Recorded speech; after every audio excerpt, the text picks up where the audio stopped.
नमस्कार दोस्तों, Aditi voice channel में आप सभी का स्वागत है। आज आप लोग सुनेंगे एक दर्द भरी फैमिली स्टोरी। 65 वर्षीय राम प्रकाश जी, जो कि प्राइवेट नौकरी से निवृत्त हो चुके हैं, आज सुबह जब सैर करके घर की ओर लौट रहे थे तो मन में सोचने लगे कि रिटायरमेंट के समय में सोचता था कि मैं बंधन से मुक्ति की ओर जा रहा हूँ, लेकिन अब समझ नहीं आता कि इसे जीवन की स्वतंत्रता कहा जाए या जीवन में ही मृत्यु का पूर्वाभ्यास। बड़ा खाली खाली सा लगता है जीवन। एक एक पल बड़ी मुश्किल से तिल तिल करके सिसकता है। रह रह कर वह अपने गांव के व्यस्त दिनचर्या को याद करने लगते हैं। वह गिनी चुनी गलियां, वह मुट्ठी भर लोग, सब कुछ इतना छोटा कि एक दिन में पूरा गांव ही नाप लिया जाए और करीब करीब हर आदमी से मुलाकात हो जाए। उस समय लगता था जैसे दुनिया मुट्ठी में है। वह छोटी सी दुनिया जैसे ही हाथ से छूटी कि सब कुछ छूट गया। दरअसल शहर में आने से पहले राम प्रकाश जी अपनी पत्नी सुनैना और बेटे सौरभ के साथ गांव में ही रहा करते थे, परंतु अपने बेटे सौरभ की उच्च शिक्षा के लिए उन्हें गांव से शहर आना पड़ा, जहां उन्होंने अपना मकान खरीद लिया। परंतु शहर आने के 4 वर्ष बाद ही उनकी पत्नी सुनैना की हार्ट अटैक से मृत्यु हो गई। उच्च शिक्षा के बाद सौरभ नौकरी के लिए विदेश चला गया। वहाँ यूनिवर्सिटी में भी उसका एकेडमिक कैरियर उज्जवल रहा, जिस कारण उसे वही नौकरी भी मिल गई और वहाँ भारतीय मूल्य के ही एक लड़की सुप्रिया से शादी रचा ली और वहीं का होकर रह गया। शुरू में तो सौरभ उन्हें कभी कभी फ़ोन कर लिया करता था, लेकिन अब तो कई महीने बीत जाते हैं। राम प्रकाश जी अपने बेटे से बात हुई भी इस बड़े से शहर में राम प्रकाश जी एकदम अकेले हो चुके थे। आज जब सैर करके राम प्रकाश घर लौट रहे तो अचानक फ़ोन की घंटी बज उठी। उन्होंने रिसीव उठाया तो दूसरी ओर से आवाज़ आई, हेलो बाबूजी, मैं सौरभ बोल रहा हूँ। हाँ बेटा बोलो, कैसे हो? बच्चे कैसे हैं? बहू कैसी है? एक ही सांस में राम प्रकाश जी ने कई प्रश्न कर डाले। बाबूजी हम सब ठीक है, आपकी तबीयत कैसी है? ठीक है बेटा, अब तबीयत का क्या है, इस उम्र में कुछ ना कुछ तो लगा ही रहता है, परंतु शरीर चल रहा है, इसलिए भगवान का हर पल शुक्रिया अदा करता हूँ। क्या बात है बेटा, आज बहुत दिनों बाद मेरी याद आई। क्या बताऊं बाबूजी, ज़िंदगी इतनी व्यस्त हो गई है कि कुछ करने के लिए समय ही नहीं मिल पाता। बहुत दिनों से रोज़ सोच रहा था कि आपको फ़ोन करूं, परंतु किसी न किसी काम में व्यस्त हो जाता था। यह बात तो तुमने सच कही बेटा। जैसे जैसे पद बढ़ता जाता है, जिम्मेदारियां और भी ज़्यादा बढ़ती जाती है। बाबूजी, मैं आपसे एक बात कहना चाहता हूँ, कहीं आप बुरा तो नहीं मानेंगे?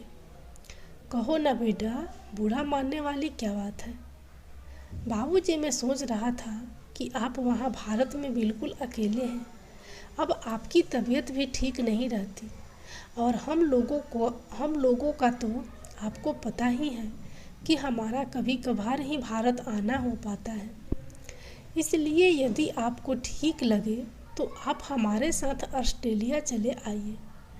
यहाँ आपके दोनों पोता पोती भी आपका साथ पाकर खुश हो जाएंगे और आपका समय भी सुखपूर्वक कट जाएगा। यहाँ मुझे आपकी चिंता सताती रहती है। यदि आप यहाँ आ जाएंगे तो हम लोग भी आपकी ओर से निश्चित हो पाएंगे।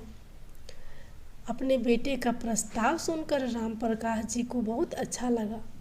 वे सोचने लगे कि 5 वर्ष बीत गए, अपनी नौकरी से रिटायर हुए।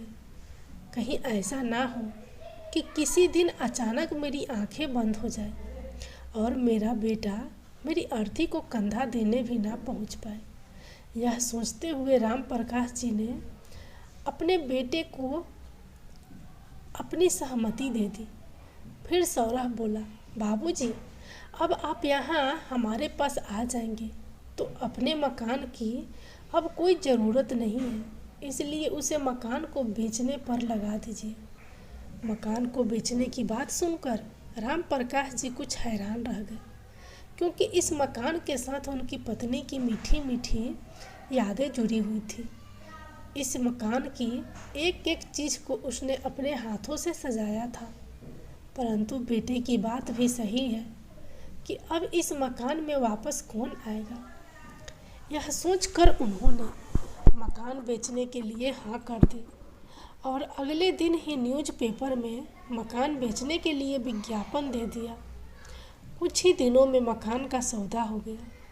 करीब 1 महीने बाद सौरभ भारत आ गया और मकान के पैसों का लेन देन कर लिया। राम प्रकाश जी ने बैंक में जो भी एफडी बनवा कर रखी हुई थी, सौरभ ने उसका भी ड्राफ्ट बनवा कर कैश करवा लिया और सारी संपत्ति बेचने बाद अब वे लोग ऑस्ट्रेलिया जाने के लिए बिल्कुल तैयार थे। निश्चित समय पर वे लोग एयरपोर्ट पर पहुंच गए। सौरभ ने कहा, बाबूजी, आप यहीं सोफे पर बैठिए, सारी फॉर्मेलिटी पूरी करने के लिए समय चाहिए। मैं चेक इन करने के बाद आता हूँ, फिर आपको लेकर चलूँगा। राम प्रकाश जी वहीं सोफे पर बैठे गए और उनका मन अपने अतीत में खो गया। एकाएक उनकी ज़िंदगी के पन्ने खुलने लगे। जिस मकान को उनकी पत्नी ने इतनी शौक से बनवाया था, उसे बेचते समय उनका मन भारी हो रहा था। शहर में आने से पहले राम प्रकाश जी ने अपनी पत्नी सुनैना को कहा था कि घर किराए पर ले लेते हैं और आराम से रहेंगे, परंतु सुनैना तैयार नहीं थी और कहने लगी, तो हम किराए केवल वर्तमान ही आराम से बिता पाएंगे, परंतु भविष्य की चिंता सताती रहेगी। चाहे जैसे भी हो, एक छोटा सा मकान या फ्लैट लोन लेकर खरीद लो। कम से कम वृद्ध अवस्था में कहीं भटकना तो नहीं पड़ेगा। कितने शौक से मैंने यह मकान बनवाया था। सुनैना भी तो कुछ दिन ही इस मकान में रह पाई। अचानक एक रात को उसकी तबीयत इतनी ज़्यादा खराब हुई कि सांस आनी ही मुश्किल हो गई। इलाज के लिए उसे अस्पताल में दाखिल करवाया, परंतु डॉक्टर की लाख कोशिशों के बावजूद भी उसे बचाया नहीं जा सका और इस दुनिया में मुझे अकेला छोड़ कर भगवान को प्यारी हो गई। सुनैना की मृत्यु के बाद सौरभ कुछ दिनों के लिए ही भारत आया और कुछ ही दिनों बाद में वापस भी चला गया, परंतु उनके जाने के बाद राम प्रकाश जी बेहद अकेले हो गए थे। कहीं पर भी उनका मन नहीं लगता था। इतने बड़े घर में अकेले रहना तो उन्हें ऐसा लगता कि मानो घर काटने को दौड़ रहा है। राम प्रकाश जी जिन्होंने कभी घर का काम किया ही नहीं था, अब खुद ही खाना पकाने लगे थे और घर के साफ सफाई करने के लिए एक काम वाली बाई को रख लिया था। अचानक राम प्रकाश जी का ध्यान भंग हुआ। उन्हें लगा कि काफ़ी देर हो चुकी है, सौरभ अभी तक चेक इन करके आया नहीं। घड़ी पर नज़र डाली तो लगभग 2 घंटे का समय निकल गया था। राम प्रकाश जी ने ऑस्ट्रेलिया जाने वाली फ्लाइट के काउंटर पर जाकर पूछा, मैडम, मेरा नाम राम प्रकाश वर्मा है, मेरे बेटे का नाम सौरभ वर्मा है, हमें ऑस्ट्रेलिया जाने वाली फ़्लाइट पकड़नी है। मेरा बेटा चेक इन करने के लिए आया था, पर वो मुझे कहीं नज़र नहीं आ रहा। राम प्रकाश जी की बात सुनकर काउंटर पर कार्यरत एक महिला ने यात्रियों की लिस्ट देखकर बताया, जी हाँ, सौरभ वर्मा नाम का एक यात्री यहाँ आया था जिसने चेक इन किया था। ऑस्ट्रेलिया की फ़्लाइट निकले हुए तो 1 घंटे से भी ज़्यादा का समय हो चुका है। उस महिला की बात सुनकर राम प्रकाश जी की हैरानी का ठिकाना न रहा। वे बोले, परंतु मैडम उसे फ्लाइट से तो मुझे भी ऑस्ट्रेलिया जाना था। मुझे लिए बिना फ्लाइट कैसे चली गई? ऐसा तो संभव नहीं हो सकता। अंकल जी, जितने भी यात्री उस फ्लाइट में जाने वाले थे सभी गए हैं, कोई भी यात्री छूटा नहीं है। अगर कोई यात्री नहीं पहुंचता तो हमारी ओर से घोषणा की जाती है। महिला ने कहा तो राम प्रकाश जी रुआंसी आवाज़ में बोले, तो क्या मुझे लिए बिना ही मेरा बेटा ऑस्ट्रेलिया चला गया? इसका मतलब तो यह हुआ कि उसने मेरा टिकट लिया ही नहीं था। यह कैसी जालसाजी है? राम प्रकाश जी के पैरों तले तो मानो जमीन ही खिसक गई। वे अपना सर पकड़कर जमीन पर धम से बैठ गए। सोचने लगे, क्या मेरा बेटा इतना कठोर हो सकता है जिसे पढ़ाने लिखाने में हमने अपने जीवन के सुनहरे दिनों को भी पसीने में भिगा दिया था। अपनी खुशियों को उसका जीवन संवारने पर ही निछोर कर दिया था। सुनैना मुझे हमेशा कहती थी कि अपने बुढ़ापे के लिए भी हमें बचा कर रखना चाहिए, लेकिन मेरा एक ही जवाब होता था, ले देकर सौरभ ही हमारा इकलौता बेटा है। यदि हम उसकी सुख सुविधा का ख्याल नहीं रखेंगे तो कौन रखेगा? वह एक खिलौना मांगता था तो मैं 2 लाकर देता था। उसकी विदेश में पढ़ाई करने की जिद पूरी करने के लिए पैसे इकट्ठे करने के खातिर मैंने ना जाने कितने पापड़ बेले थे, कितने ही लोगों के आगे हाथ पसारे। मन में बस अपने बेटे की बात पूरी करने की धुन सवार थी कि वह किसी तरह विदेश चला जाए। इस बात को लेकर अपने बड़े भाई मनोज से भी मेरी लड़ाई हो गई, क्योंकि उसने मुझे कोई भी सहायता देने से मना कर दिया था। वह कहता था, जब सामर्थ्य नहीं है तो विदेश क्यों भेज रहे हो? क्या आपने देश में पढ़ाई नहीं होती? क्या यहाँ पढ़कर बच्चे नौकरी नहीं करते? जितनी चादर हो उतने ही पैर पसारने चाहिए। अपने भाई के इस आचरण से मुझे कितनी तकलीफ हुई थी। उसी दिन मैंने मन में ठान लिया था कि अब मदद के लिए अपने भाई के दरवाजे पर कदम नहीं रखूँगा। तभी से हम दोनों भाइयों के बीच में कटुता आ गई थी, परंतु यदि देखा जाए तो उन्होंने कुछ भी गलत नहीं कहा था। जिस बेटे के कारण मैंने अपने भाई से भी संबंध तोड़ लिया था, आज वही बेटा मुझे ऐसे समय में बेसहारा छोड़कर धोखा देकर चला गया, जिस समय में मुझे उसके सहारे की सबसे ज़्यादा ज़रूरत थी। सिक्योरिटी कर्मचारी की आवाज़ सुनकर राम प्रकाश जी का ध्यान टूटा। वह कर्मचारी उनसे पूछने लगा, अंकल आपको कहाँ जाना है? मैं देख रहा हूँ आप काफ़ी समय से यहीं बैठे हुए हैं। बेटा, मैं कहाँ जाऊँगा? मेरा तो कोई ठिकाना ही नहीं रह गया। मुझे तो अपने बेटे के साथ ऑस्ट्रेलिया जाना था, लेकिन वह तो मुझे छोड़कर चला गया। अब मेरा किस्मत मुझे कहाँ ले जाएगी मैं खुद नहीं जानता। इतना कहकर राम प्रकाश जी पास रखे बेंच का सहारा लेकर खड़े हुए। उन्हें कुछ भी सूझ नहीं रहा था। दुखी दिल से वे एयरपोर्ट से बाहर निकल आए और सोचने लगे, हे भगवान, ऐसी मुसीबत किसी की घड़ी में कहाँ जाऊँगा? मुझे कौन सहारा देगा? अब तो मेरा घर भी मेरे पास नहीं रहा। क्या मैं अपने बड़े भाई के पास जाऊँ? क्या वह मेरी मदद करेंगे? क्या उन्होंने मुझे माफ़ कर दिया होगा, लेकिन अब कोई और चारा भी नहीं है। उनके सामने रोऊंगा, गिड़गिड़ाऊंगा, अपनी मजबूरी बताऊंगा तो शायद उनका मन पिघल जाए। एक बार चल कर देखता हूँ। यह सोचते हुए वह बस पकड़ने के लिए आगे बढ़ गए। करीब 2 घंटे बाद वह अपने भाई मनोज के घर पहुँच गए। डोरबेल बजाई तो उनकी नौकरानी ने दरवाज़ा खोला और पूछा, किससे मिलना है? मनोज भैया है घर पे?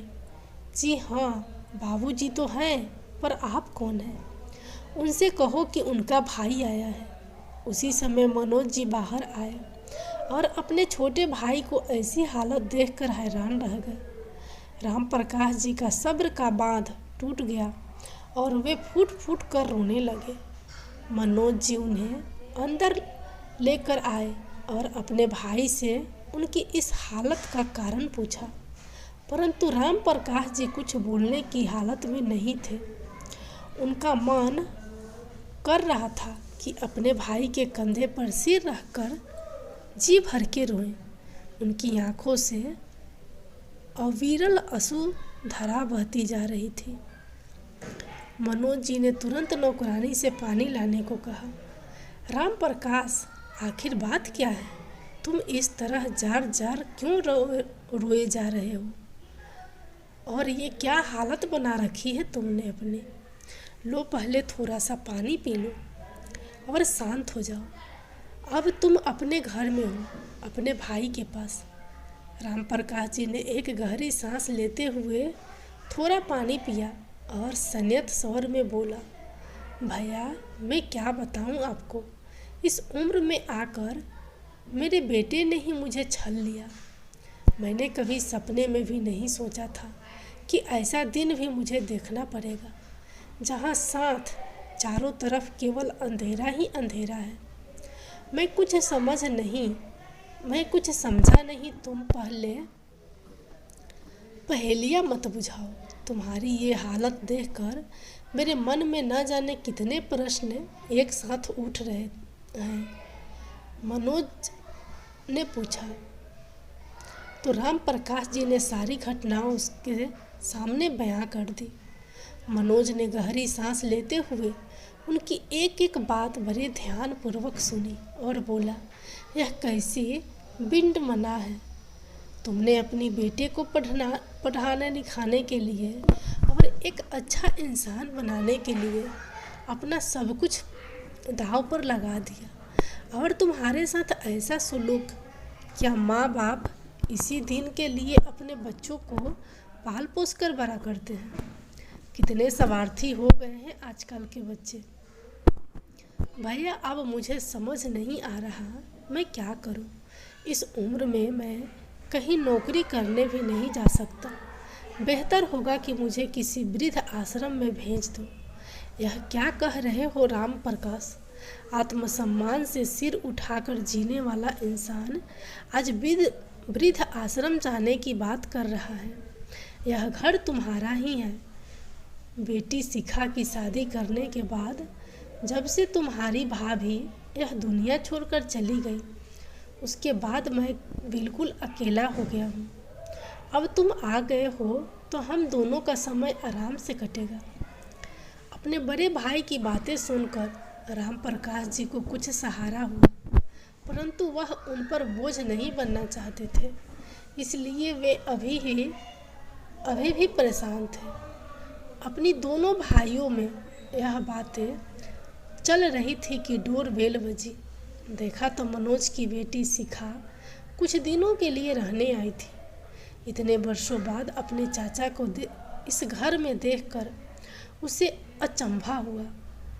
शिखा उनके पास बैठकर उनका हाल चाल जानने लगी, परंतु जब उसे उनके हालत की जानकारी हुई तो उसे बहुत दुख हुआ और हैरानी भी कि सौरभ चाचा जी के साथ ऐसा कैसे कर सकता है। अगले दिन सुबह शिखा ने अपने पिताजी और चाचा जी के लिए स्वादिष्ट नाश्ता बनाकर परोसा और एक अलग कमरे में चली गई। राम प्रकाश जी ने देखा कि शिखा मोबाइल पर ही ऑनलाइन क्लास ले रही थी। ऑनलाइन क्लास लेते देखकर राम प्रकाश जी के मन में कुछ ख्याल आया और जब शिखा बाहर आई तो उन्होंने शिखा से कहा, बेटी एक बात तो बताओ, क्या मैं भी ऑनलाइन क्लास ले सकता हूँ? घर बैठे बैठे अपने बेटे के बारे में सोचकर परेशान होने से तो अच्छा है कि मैं किसी काम में व्यस्त हो जाऊँ। उनकी बात सुनकर शिखा बोली, क्यों नहीं चाचा जी, आजकल तो ऑनलाइन क्लासेस का ज़माना है, ना तो आपको स्कूल जाना पड़ेगा और ना ही स्कूल की तरह घंटों खड़े रहकर पढ़ाना पड़ेगा। आप अपनी सहूलियत से बच्चों को पढ़ा सकते हैं और वैसे भी आप तो गणित विषय के बहुत अच्छे अध्यापक रह चुके हैं। शिखा ने राम प्रकाश जी का ऑनलाइन रिज्यूम बनाकर अपने स्कूल में भेज दिया।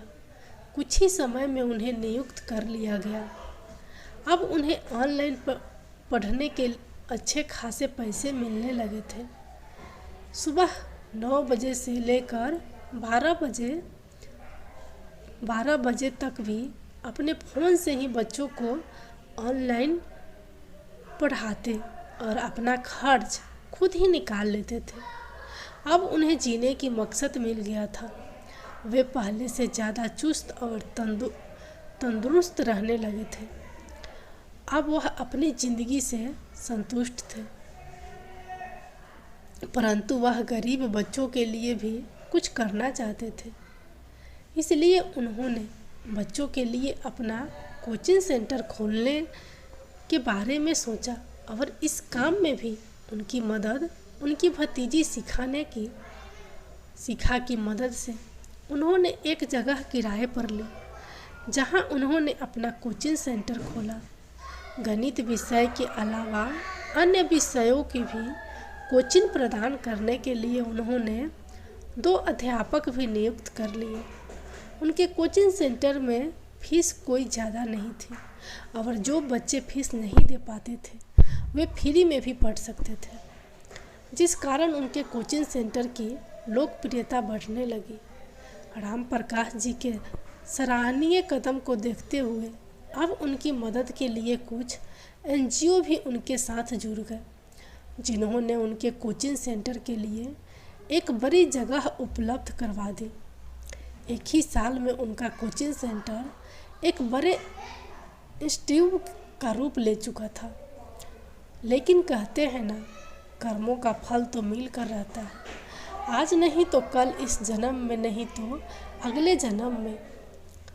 सौरभ ने जो धोखा अपने पिता के साथ किया था, फिर उसे धोखे के फल से वह कैसे बच सकता था। अपने जिस दोस्त के साथ पार्टनरशिप करने के लिए उसने अपने पिता के पैसे धोखाधड़ी से हथिया लिए थे, इस दोस्त ने उसे पार्टनरशिप का झांसा देकर उसे सारे पैसे हथिया लिए। पार्टनरशिप में बिजनेस शुरू करने के लिए उसने नौकरी तो पहले ही छोड़ दी थी और अब उसे कहीं नौकरी भी नहीं मिल रही थी। आखिर विदेशी धरती पर बिना पैसे के कितने दिन तक रह सकते थे। जो थोड़े बहुत बचे हुए पैसे थे उनसे अपनी टिकट का इंतजाम करके वे लोग भारत वापस आ गए। भारत लौटकर सौरभ अपने पत्नी और बच्चों के साथ अपने ससुराल में रहने लगा। नौकरी ढूंढ रहा था, लेकिन कोई बड़ी नौकरी उसे मिल नहीं रही थी और छोटी नौकरी उसे अपने स्टैंडर्ड की नहीं लगती थी। और ससुराल वाले भी आखिर बेरोजगार दामाद को कितने दिन इज्जत देते। अब उसे महसूस होने लगा कि ससुराल में उसे बहुत समझा जा रहा है। वह अपनी जिंदगी से पूरी तरह परेशान हो चुका था, लेकिन करता भी तो क्या। एक दिन जब उसने पढ़ने के लिए अखबार उठाया तो अखबार में खबर अपने पिता की फोटो को देखकर वह हैरान रह गया। अखबार में लिखा था, अक्सर मेहनत करने वाले परेशानियों से नहीं डरते, बल्कि अपने दम पर मुश्किलों को दूर करने की कोशिश करते हैं। मेहनत करके अपने आप को फिर से आत्मनिर्भर बनाने की एक मिसाल है। श्री राम प्रकाश वर्मा जी, जिन्होंने 65 वर्ष की उम्र में अपने अंदर के शिक्षक को पुनर्जीवित किया और आज के बुजुर्गों के लिए प्रेरणा की एक मिसाल काम की। वे उन महान शिक्षकों में से एक हैं जिन्होंने गरीब बच्चे को मुफ्त में पढ़ने का जिम्मा उठाया। उनके इस सराहनीय कार्य को देखते हुए सरकार की तरफ से उन्हें इनाम दिया जाने वाला है। यह खबर पढ़कर सौरभ को अपनी आंखों पर विश्वास नहीं हुआ। वह हैरान था कि अपने जिस पिता को वह दर दर की ठोकरें खाने के लिए छोड़कर गया था, आज वो अपने दम पर इतना बड़ा पुरस्कार प्राप्त करने जा रहे हैं। अखबार में छपी खबर के साथ साथ उनके कोचिंग सेंटर का नाम और पता भी लिखा था। सौरभ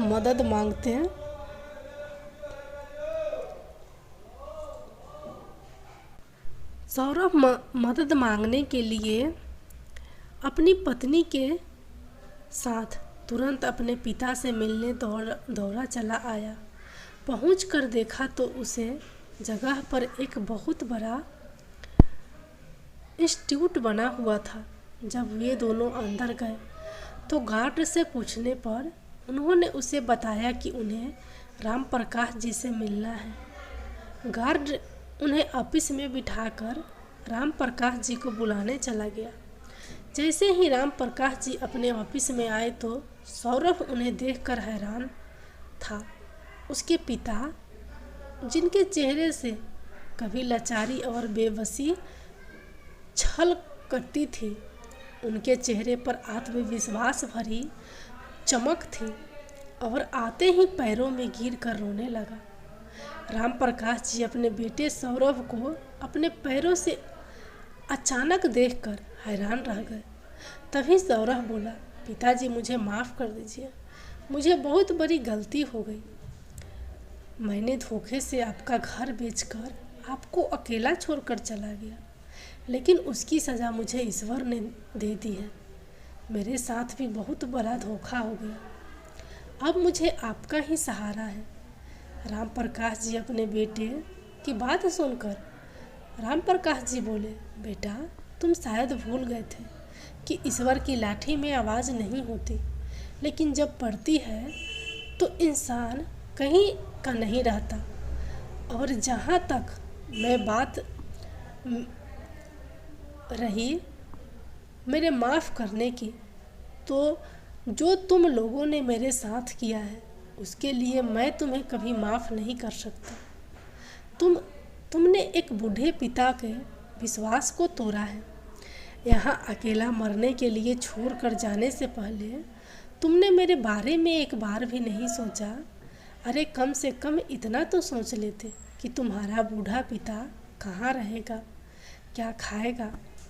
अरे एक तरफ तुम हो और एक तरफ मनोज भैया की बेटी शिखा है, जो शादीशुदा होते हुए भी अपने पिता का भी अच्छे से ख्याल रखती है और अपना ससुराल भी संभालती है। तभी उनकी बहू बनावटी आंसू निकलते हुए बोली, पिताजी अब जो हो गया सो हो गया, उसे तो नहीं बदला जा सकता, लेकिन आप नहीं जानते हम कितनी मुसीबत से गुजर रहे हैं। एक एक पैसे के लिए हम लोग तरस गए हैं। अब बच्चों की पढ़ाई का खर्चा भी है। आप ही बताइए हम कैसे गुजारा करें। पिताजी अगर आप हमारी कुछ मदद कर दें तो, सौरभ ने कहा। तो राम प्रकाश जी ने स्पष्ट रूप से कह दिया, एक बार मैं तुमसे धोखा खा चुका हूँ, इससे ज़्यादा धोखा खाने की शक्ति मेरे पास नहीं है। तुम्हें जो करना है वह करो, लेकिन जो भी पैसा मैं कमाता हूँ अपने दम पर कमाता हूँ। उस पैसे में से एक फूटी कौड़ी भी मेरे पास तुम्हारे लिए नहीं है।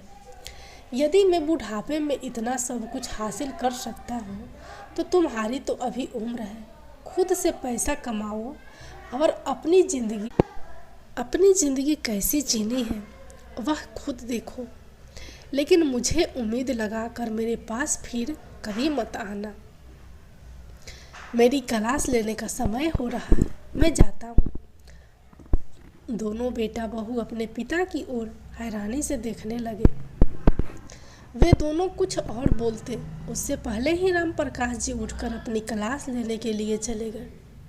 बेटा और बहू दोनों मुंह लटकाकर वापस आ गए। अब उनके पास पछताने के अलावा और कोई रास्ता नहीं बचा था।